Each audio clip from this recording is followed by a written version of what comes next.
3, 2, 1.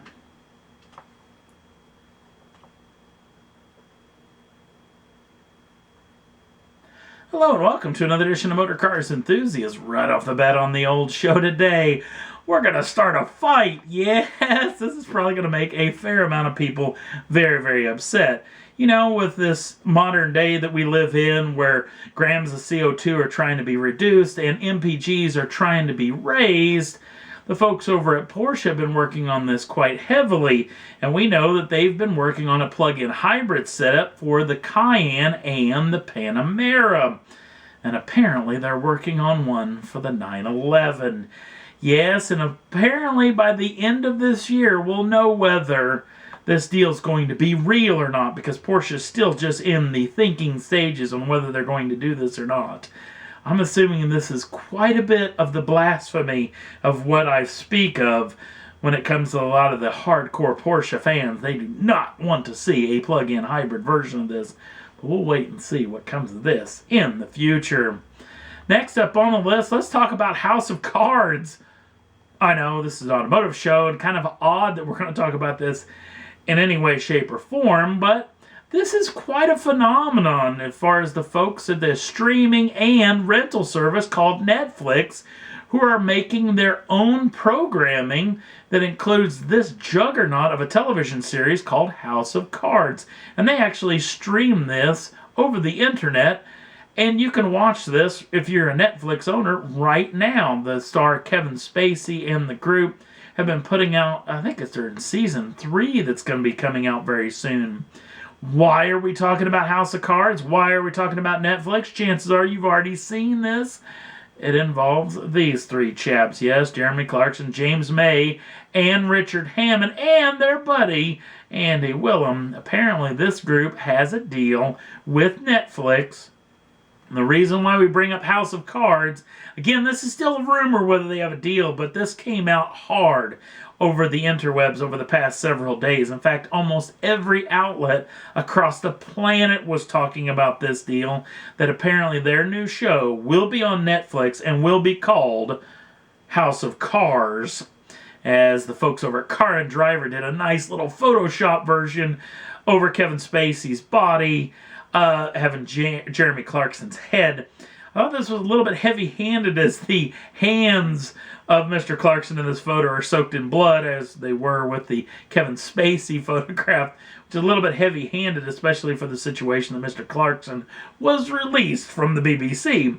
Now, that being said, this could be a very, very interesting deal, because when House of Cards comes out, it's not like a regular television series where one show comes out every week like we're kind of used to. The entire season is released at once, which means a lot of people binge watch it, which means if the House of Cards is real and Jeremy Clarkson, Richard Hammond, and James May's new vehicle comes out and this program comes out all at once, that means an entire weekend at least of mine and many others is going to be wrecked, as you're going to binge watch every episode of these clear till the end. So I cannot wait for this new show to come out. Hopefully we'll know something very soon whether this is official. Next up on the list, day before the taping of this particular program, the brand new Chevrolet Camaro hit the old interwebs as it was debuted up in Michigan. Now, this particular machine looks a tad bit like the outgoing Camaro, and that's not done completely by random, because the outgoing Camaro was extremely popular, but it is refined in every way. In fact, there is very little that is of the old machine. In fact, General Motors is claiming that the bulk of this is all new, because this is an entirely new platform. This is the new Alpha platform that General Motors is using on the brand new Cadillac ATS. Now, the car is shorter, and you can definitely see it in this particular photograph. Look right in front of the front wheels, right behind the rear wheels. It's a lot shorter overhangs on this particular machine. Not to mention, this machine has lost a ton of weight. The Cadillac ATS just weighs over 3,300 pounds, which is a lightweight in modern day automobile speak. And they're talking about this car weighing just over 3,000 pounds, which is a super lightweight. They've gone through tons of stuff, including all the suspension geometry, all the suspension parts are done out of aluminum, not to mention a big chunk of metal that's right between the firewall and the dashboard itself is done out of aluminum, where they're claiming that has lost 10 pounds of weight out of the machine just by itself. They're thinking that this thing's going to weigh at least 400 pounds less than the outgoing Camaro.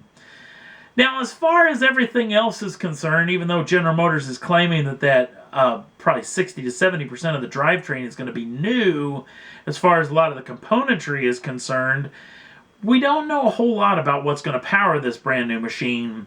We do know that the 6.2-liter normally aspirated V8, which did make 455 brake horsepower in the last generation Camaro, will go into this machine. Whether it's making that kind of power or not will remain to be seen. Not to mention the 3.6-liter normally aspirated V6.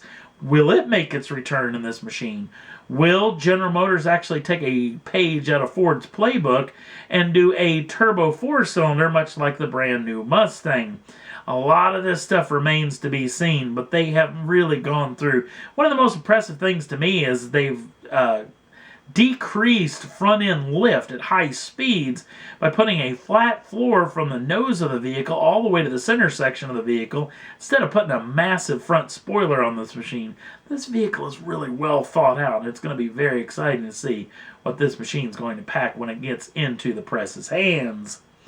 Last up on the list, the Indianapolis 500 has been well underway as far as the prep work is, and the actual day of the taping of this program was pole qualifying as it got rained out the day before. But an interesting situation took place the morning of the taping of this program. Ed Carpenter crashed early this morning, a little after 8 o'clock Eastern Time in the United States, and this started off a fury of issues going on between General Motors and Honda, who developed the aero kits for those particular machines, as we've had several on-track incidents over this past week, including Helio Castroneves, who flipped the car over and was airborne for a long period of time. If you want to, the video is up on the Facebook page. You can check it out there. But they finally got pole qualifying in, and only one vehicle didn't make the show. That is former Indianapolis 500 winner Buddy Lazier, who was not quick enough, but the top three are as such. Third place is Frenchman Simon Pagenaud, who's driving for Roger Penske. The second place driver is a New Zealander, Will Power, who actually won the Indianapolis Grand Prix just last weekend. He also drives for Roger Penske, and the pole sitter is Scott Dixon, another New Zealander, who drives for Chip Ganassi. This is going to be a very interesting race because the day of the taping of this program, they took off the very, very slippery bodies and put on the very high downforce bodies that they were going to run during the race because of all those incidents that I talked about earlier. So these guys are going to get a little bit of head start in what actual race trim is going to be like. It's going to be an exciting next weekend. One of the biggest racing days in motorsports. You got the Monaco Grand Prix, the World Rally's running in Portugal, the Indianapolis 500, the Coca-Cola 600 down in Charlotte, North Carolina, and the Mellow Yellow drag racing series that's actually running out in Topeka, Kansas. So, needless to say, my Sunday is going to be pretty jam-packed with motorsports excitement. So, and that's all there was that I thought was worth talking about for this edition of Motor Cars Enthusiasts. If you want to jump on over to the Facebook page, the link's down in the show notes. Also, if you'd like to subscribe to the channel, you can do so at any time and get the first dibs on the brand new shows as soon as they come out. Thanks for watching. We'll see you again real soon.